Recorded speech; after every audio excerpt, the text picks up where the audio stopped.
इस वक्त हमें महाराष्ट्र के उद्योग नगरी पुणे में, और इसका चाकन जो है वो माना जाता है अपने प्लांट्स के लिए। और यहाँ पे सबसे बड़ा और सबसे कह सकते हैं कि औद्योगिक रूप से बहुत एडवांस प्लांट है, वो है मर्सिडीज़ बेंज का। कौन नहीं जानता मर्सिडीज़ बेंज को। भारत में एक कंपनी बहुत सालों से गाड़ी बेचती है और बहुत आधुनिक गाड़ी बेचती है। उसके एमडी एंड सीईओ संतोष हमारे साथ आज जुड़े हैं यहाँ पर। संतोष, शुक्रिया हमसे बात करने के लिए, यहाँ आने के लिए। पुणे में आपसे बात करें तो अगर कुछ जर्नी बताएंगे आप अपने पुणे की और अपनी मर्सिडीज़ की। लगभग 30 साल की जर्नी आपकी हो गई है, कैसी रही है जर्नी 30 साल में, और आने वाले कुछ सालों में कैसे देखते हैं इसको आप? हम इंडिया में 1994 में आए थे। इंडिया में एक छोटे प्लांट के साथ, टाटा मोटर्स के साथ आए थे। पुणे में ही आए थे हम, छोटी प्लांट सेटअप की थी हमने उस टाइम।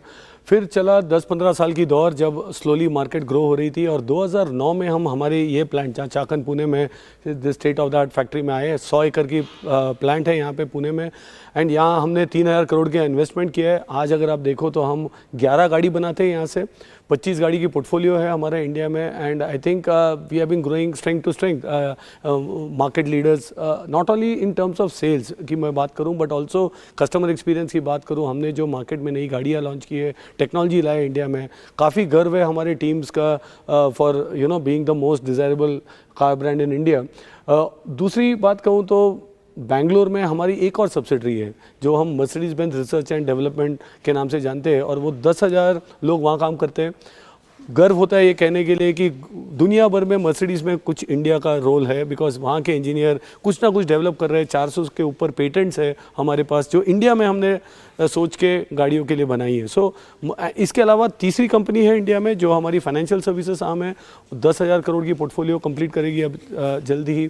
सो ये 3 एंटिटीज़ को लेके ये क्लियर सिग्निफाई करता है हमारा presence in India and long term commitment also in India. Santosh, बात करें अगर आपकी जर्नी की, तो शुरुआत में आप थे भारत में, फिर एक ऐसा वक्त आया जब लोगों ने सोचना शुरू कर दिया कि मर्सिडीज एक पीछे बैठने वाले आदमी की गाड़ी है।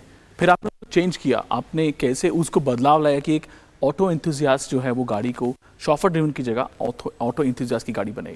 सो देखो, सही बात कहा।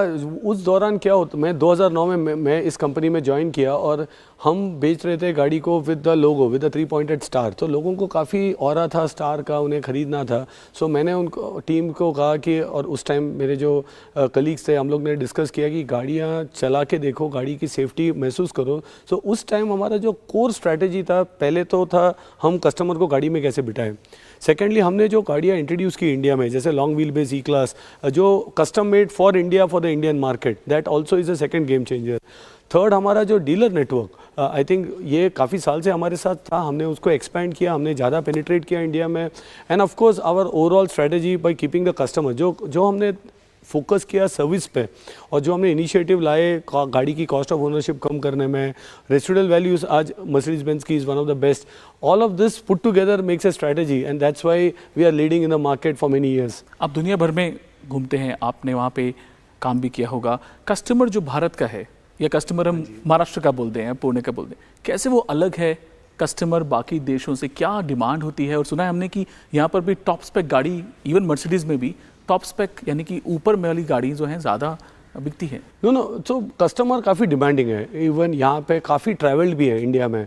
उसे सब पता है गाड़ी के बारे में। मोस्ट ऑफ द टाइम हमारे सेल्स कंसल्टेंट से ज़्यादा कस्टमर को पता होता है ये कॉन्फ़िगरेशन, ये कलर ऑप्शन आता है, मैंने वो वेबसाइट में देखा था, मैंने यूएस में वो गाड़ी देखा था, मैंने बैठ चुका हूँ आपकी गाड़ी में, ड्राइव कर चुका हूँ। काफ़ी अवेयर कस्टमर है इन terms of travel, in terms of car specification. Secondly, demanding भी है, वो सबको कल चाहिए गाड़ी, लेटेस्ट गाड़ी तुरंत चाहिए। So they also demand a lot, they reach out to us. Poona में काफ़ी बात करते हैं गाड़ी के बारे में, और सर्विस भी डिमांड करते हैं। सो it's a very demanding customer. But अगर मैं बात करूं तो one of the other differences in buying is, India में लोग गाड़ी ओन करते हैं। अगर मैं यूरोप की बात करूं तो 65% गाड़ियां वहाँ लीजिंग होती है। So it's a very different way of owning a car and leasing a car. But India में ओनरशिप की माइंडसेट ज़्यादा है, लोगों को ओन करना है, बिकॉज गाड़ी के आगे हम कोई भगवान का सिंबल रखते हैं। गाड़ी एक मच मोर पर्सनल एसेट है, हम पूजा करते हैं गाड़ी की इंडिया में on different days, which is not there in the western world. Western world में एक मशीन है, whereas in India it goes beyond the machine. So these are छोटी डिफरेंसेस। बट ऑल्सो मैं एज की बात करूँ, India is one of the youngest population buying Mercedes Benz cars. हमारा average age आज 38 साल का है, जबकि वेस्टर्न सोसाइटी एजिंग हो रही है। So therefore it's much more older target group who are buying these cars. अब तो दोस्त देखने में बहुत अच्छी लगती है, पर जब खरीदने जाओ तो लग्जरी गाड़ी भी बहुत महंगी हो गई है। पिछले हाँ जी। कुछ सालों में 30 से 40% इनकी जो प्राइसेस हैं वो बढ़े हैं। तो क्या रीज़न है, क्या आप उसको मार्जिन में दिख रहे हैं इसलिए प्राइसेस बढ़ा रहे हैं? क्या वजह है कि गाड़ी और महंगी, या फिर जो शुरुआत की गाड़ी हैं, बाकी गाड़ी हैं, उनमें फीचर्स सब लग्जरी वाले आ गए इसलिए आप इसको महंगा कर रहे हैं? तो सबसे पहले तो मैं आपको और आपके व्यूअर्स को क्लियर कर दूं, अगर आप एक GLA ले लो, GLA की एग्जांपल जो हमारी SUV first entry luxury SUV गाड़ी है, अगर आप जर्मनी के वेबसाइट में जाके उसकी प्राइस देखो, एक शोरूम प्राइस, और इंडिया की जो एक्स फैक्ट्री प्राइस देखो, तो जर्मनी का गाड़ी ज़्यादा महंगा है इंडिया से। अब क्या होता है जर्मनी से इंडिया आने तक, इसमें कस्टम ड्यूटी लगती है, टैक्सेस लगती है, वैल्यू एडिशन होता है, और गाड़ी की कीमत अगर हमें कम करना हो तो हमें इक्विपमेंट निकालना पड़ेगा गाड़ी से, वो हम करते नहीं हैं। एज ए ब्रांड हमें कस्टमर को फुली लोडेड गाड़ी देने की क्लियर स्ट्रैटेजी है for India, and therefore car prices have gone up. The other reason is logistic cost बढ़ गई है, मटेरियल कॉस्ट बढ़ गई है, and the biggest culprit is also exchange rate.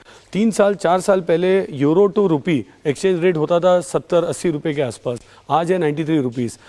गाड़ी की प्राइसिंग हमने की है 90 के आसपास, सो ऑलरेडी प्राइस इंक्रीज और होने की चांसेस है with the current exchange rate and the current situation. और इलेक्ट्रिक गाड़ियाँ बहुत देखते हैं आपकी तरफ से, हम इलेक्ट्रिक गाड़ियाँ ज़्यादा आ रही हैं। क्या इंडिया में वाकई इलेक्ट्रिक कारें इतनी पसंद की जाती हैं कि आप जो मोस्ट ऑफ द आपके लॉन्चेस हो रहे हैं वो इलेक्ट्रिक गाड़ियों में ही हो रहे हैं, ऐसा कुछ है? देखो ऐसा है ना सुमित, मैं बहुत लोगों को बोलता हूँ, अगर हमने 150 साल पहले जब हमने गाड़ी को इन्वेंट किया, अगर हम कस्टमर को जाके पूछते थे आपको क्या चाहिए, तो वो बोलता था मुझे फास्टर हॉर्स कैरेज चाहिए, बिकॉज तभी तो कार तो थी नहीं, सिर्फ हॉर्स कैरेजेस थी, तो तब हमने कार इन्वेंट किया। आज एक ऐसा टाइम आ चुका है जहाँ पे हमें रिस्पॉन्सिबिलिटी के तरफ देखना है फॉर एमिशन।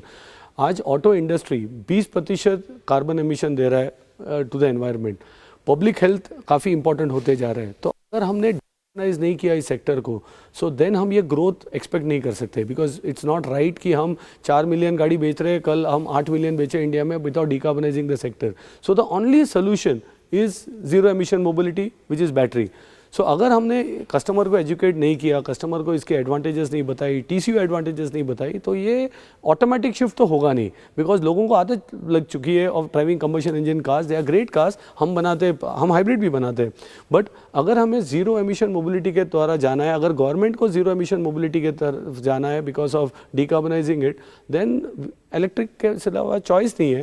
सो हम इंट्रोड्यूस कर रहे हैं, 6 गाड़ी हमने इंट्रोड्यूस किया है इंडिया में, 3 गाड़ी हमने EV इंट्रोड्यूस की है लास्ट 3 महीने में in the Indian market, and we are doing a lot to educate the customer, but customers also are understanding. अगर आप देखो लास्ट ईयर 2.5% सेल हमारा होता था EV में, this year 5% of our sales are EV। So definitely time लगेगा, but as responsible corporate citizen अगर हम ये ऑफर नहीं करें मार्केट को, then we are also not the pioneers in automotive industry. एक आखिरी क्वेश्चन, क्योंकि हम पुणे में हैं तो पूछना चाहूँगा कि पुणे का कस्टमर और भारत का कस्टमर, क्या SUVs के लिए आपका गाड़ियों का जो शौक है या प्यार है ऐसा ही है, या वो उसमें भी वो सेडान प्रेफर करता है, क्या करता है? No, so I would say Bharat भर में हम लोग 55% गाड़ियाँ जो हम बेचते हैं वो SUVs बेच रहे हैं, but on the other side मेरे को पर्सनली सुमित पूछो तो मुझे तो सेडान अच्छा लगता है, बिकॉज अगर आप खुद ड्राइव कर रहे हो या अगर आप even back seat comfort in a car, nothing to beat a sedan.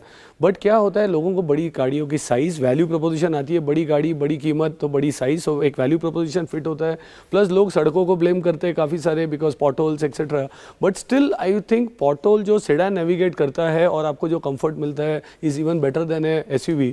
But it's a personal choice. जो हमने अभी नई E क्लास लॉन्च की है which is our best selling car is a sedan for Mercedes Benz। So in that sense it's a mixture, we have all the body types right from A class to S class, मेरे पास sedan में भी है, SUV में भी है। सो हम customer को देते डिसाइड कर रहे हैं, बट पर्सनली मुझे पूछो तो I would love a sedan than an SUV। शुक्रिया संतोष, हमसे बात के लिए। Thank you Sumit for joining us, thank you.